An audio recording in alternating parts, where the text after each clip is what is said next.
Big boss చూస్తున్నారా, ఎలా అనిపిస్తుంది? అండ్ నిఖిల్ ఎలా ఆడుతున్నాడు? తను తనలాగా లేదు అని అనిపిస్తుంది నాకు. ఫస్ట్ థింగ్ కొంచెం కాన్షియస్ అయ్యి that he's behaving like what he's actually not.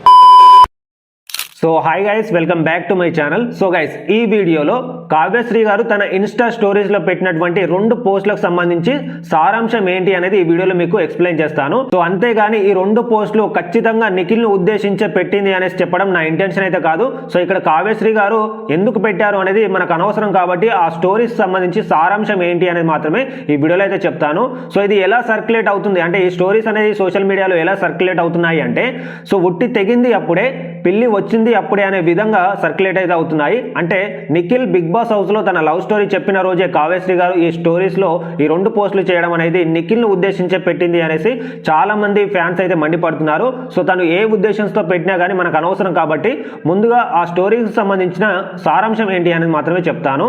And ఇక ఫస్ట్ స్టోరీ వచ్చేసి, సో ఇక్కడ సోనియా పార్కర్ గారికి సంబంధించిన కొటేషన్ అనేది కావ్యశ్రీ గారు తన స్టోరీస్ లో పెట్టారు. ఆ కొటేషన్ ఏంటి అంటే, don't be fooled by their mask, fake people eventually show their true colors, just wait until their mask needs cleaning.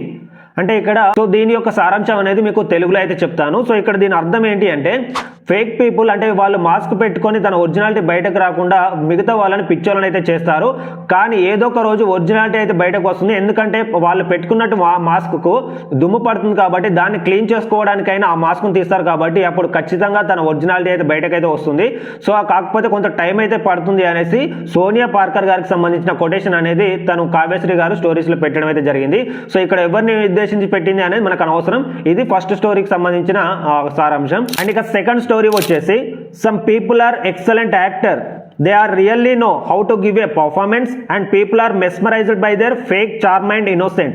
It leaves the victim feeling deflated, bewildered and confused, and it's hard to change the people perception of those actors because they are so convincing in playing victims and training you as the abuser. ఇక ఈ second స్టోరీకి సంబంధించిన సారాంశం అనేది మీకు తెలుగులో చెప్తాను. అక్కడ ఆ స్టోరీలో ఏముంది అనేది కొంత క్లుప్తంగా అయితే చెప్తాను. ఏమీ లేదు, కొంతమంది నటులు చాలా బాగా నటిస్తారు కాబట్టి వాళ్ళకి ఎక్కడ ఎలా నటించాలో తెలుసు కాబట్టి, సో ఇక్కడ విక్టిమ్ది తప్ప చెప్పే అతనిది తప్ప అనేది ప్రజల్ని కూడా కన్ఫ్యూజ్ చేసే విధంగా, తికమక పడేలే చేసే విధంగా వాళ్ళ నటన అయితే ఉంటుంది.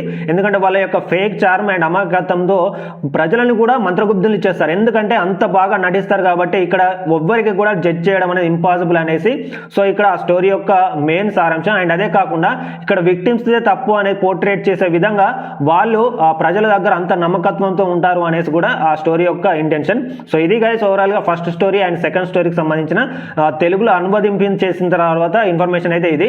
సో దీనిపై మీరేమనుకుంటున్నారు అనేది మీ ఒపీనియన్ అయితే కమెంట్ చేయండి. ఇక కావ్యశ్రీ గారు మరి ఈ స్టోరీస్ ఎవరి గురించి పెట్టారు, సో ఎవరిని ఉద్దేశించి పెట్టారు అనేది మనకైతే అనవసరం. ఈ స్టోరీస్ యొక్క సారాంశం అయితే ఇదే గైస్. సో మీరు దీని పట్ల మీరేమనుకుంటున్నారు అనేది మీ ఒపీనియన్ కూడా కింద కమెంట్ చేయండి. సో నేను కూడా తెలుసుకుంటారు.